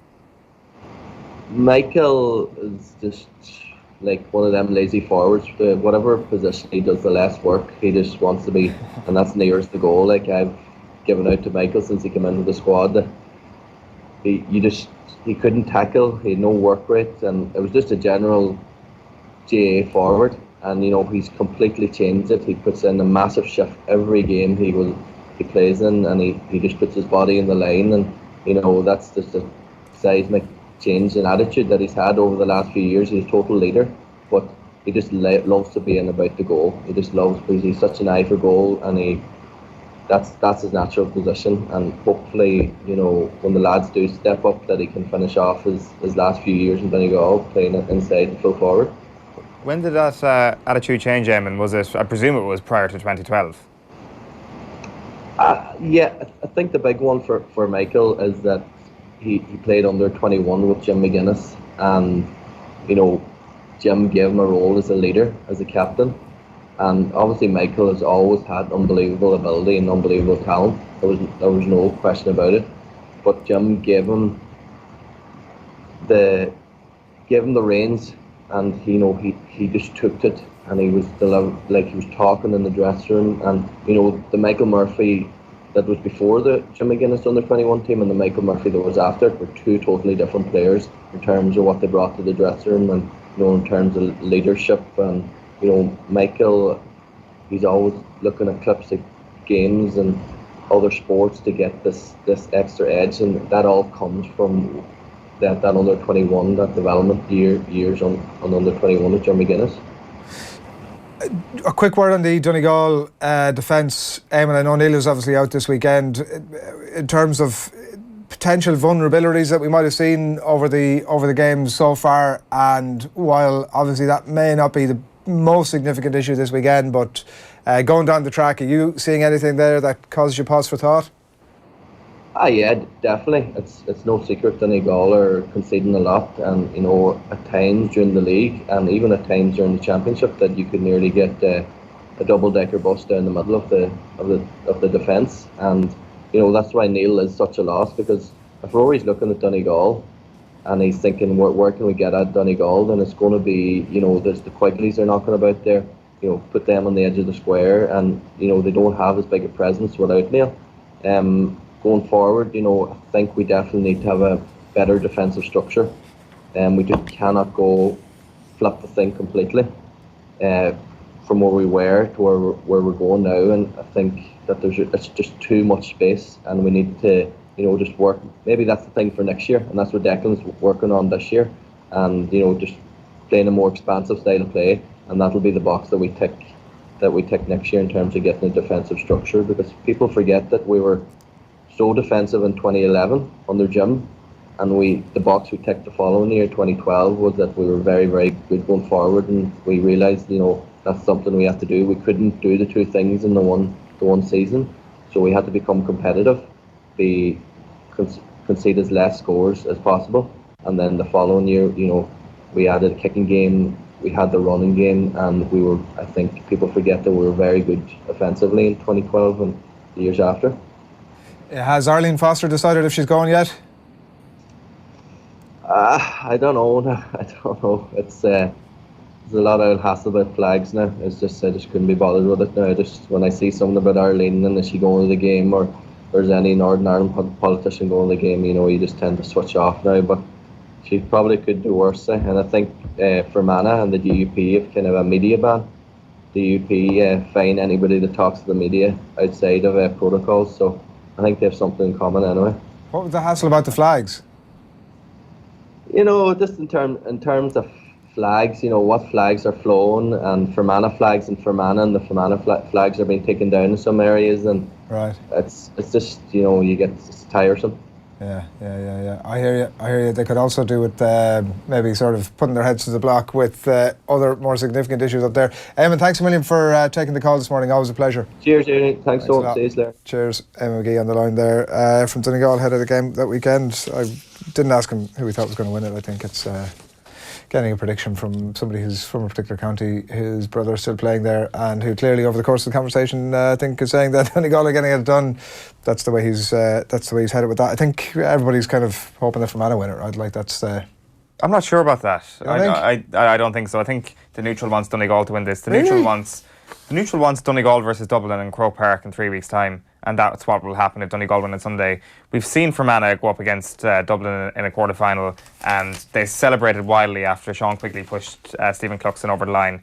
That's the level we're talking about here. Right. That being said, things have improved a good bit, you would imagine, since then. That being said, Fermanagh football was in a relatively good place compared to their own history under Pete McGrath at that point. But I think Rory Gallagher has taken them on to the next level, where they do have designs on winning at least one Super 8 game. They have to get there first, obviously. Yeah. But Donegal they're on a different level to Fermanagh. They're playing much better football. Yeah. With football that's much... I think all that might be true, right, in terms of what people want to see later down the track. But I think for the Ulster final, people do want to see Fermanagh win. No, we want to see better football win. And Donegal are playing better football than Fermanagh right now. I'd normally be with you. And I'm with you, like in the World Cup context.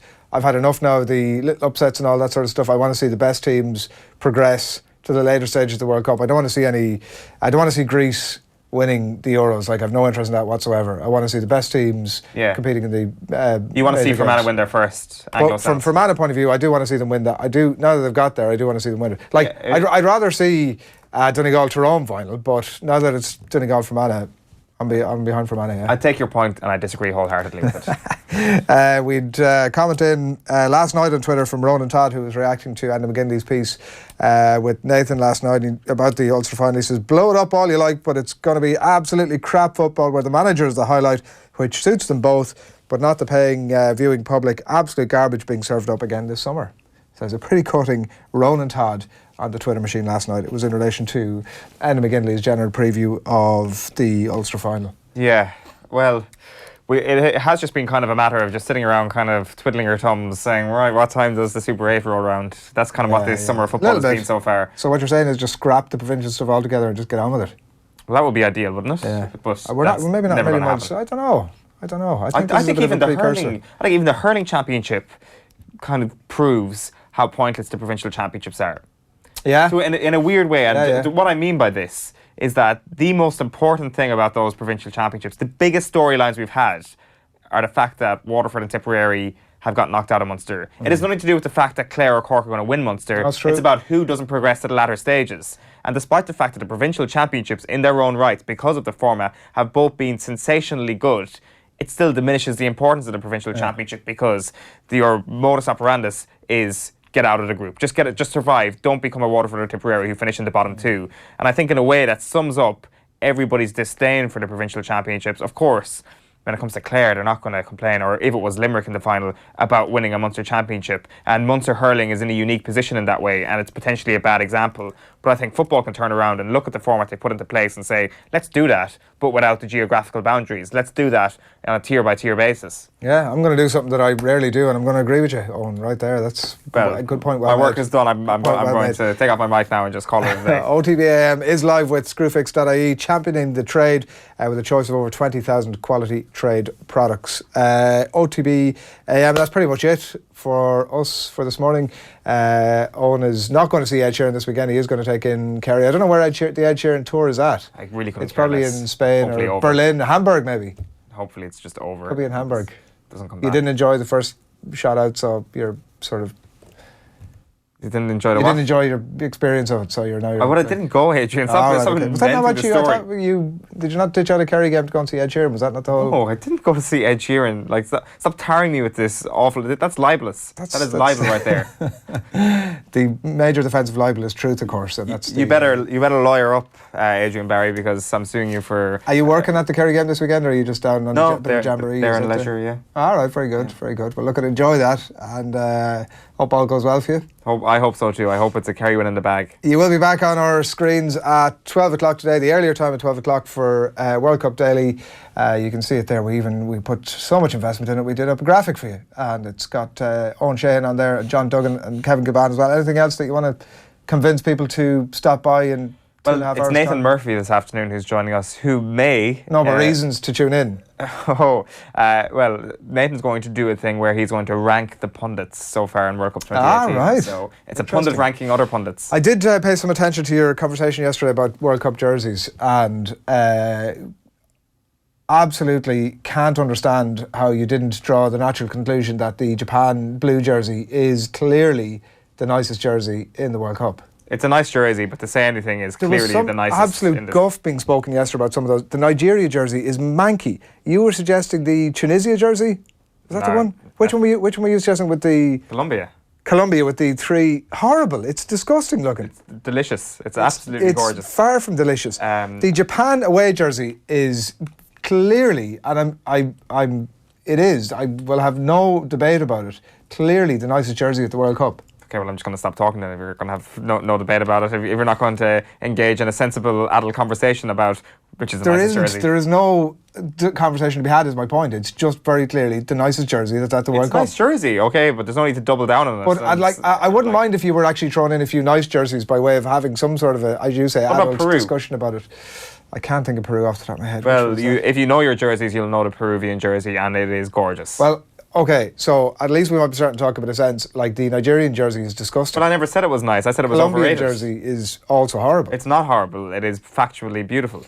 No, and it's also, so the Argentina jersey is kind of like that. It's just different colours, whereas the Japan jersey is just doing its own thing. It's beautiful. So is like doing its own thing isn't a good enough reason. No, I think originality is definitely. So Nigeria is original. It's hard, but it's original and also horrible is the key factor. Well, okay, so I mean, if it's original and nice, well, it is if it's nice. You know, okay. You can't have repetitive jerseys. It's just manky. 12 o'clock. Hopefully, some good discussion about the World Cup. Yeah, we'll be back. The punditry of pundits. That's what everybody loves. Who's your favourite pundit of the World Cup so far? I'm really hating myself for this, but I'm starting to enjoy Cesc Fabregas. I'm not saying he's my favourite pundit. I'm not saying he's my favourite pundit. Now we've got some context in your selection about the jerseys. I'm starting to warm to. Why? I thought he was good last night. Thought he was good. Damien Duff, though, it's hard to top. I thought really like Duff was Damien outstanding. Duff, I have to say. I watched both actually. I recorded one, watched the other, and then watched the other one back afterwards. And Duffer was the star of the show last night. I'm just saying, in terms of the graph, Fabregas has overtaken a few other people in my estimations. You know he's an arse, right? Like, I mean, from inside the camp, that's the... I only ever got one name put on the back of a jersey that I owned, and it was Cesc Fabregas. Oh, you're kidding me. Yeah. What a mistake that was. I was young, you know. And what a mistake I believed that he was going to stay with Arsenal forever and that we were going to win loads of Premier League titles, but it didn't turn out that way, Adrian. Spoiler alert. So that's a reflection on your personality as well. If that was the player as a kid to bring this thing full circle, this is my hero. You're calling me a gullible 12-year-old. This flake. Well, I could have been persuaded. I mean, you can't really judge a person's personality at that age, can you? I don't know. Pretty good indication of that. I hadn't developed a headstrong nature, unlike you, who clearly from whatever age was like the Japanese jersey is the best, and I'll have no conversations about this. I think it's a fair point. World Cup Daily at 12 o'clock. It's going to be followed by the hurling show with Chen Stapleton. More hurling geekery coming your way from 1 o'clock, and later on tonight then and Off the Ball on News Talk there's going to be World Cup updates and a whole lot more. But that is it from us from this morning. Good morning. OTB AM. Thanks to Screwfix.ie, championing the trade with a choice of over 20,000 quality trade products.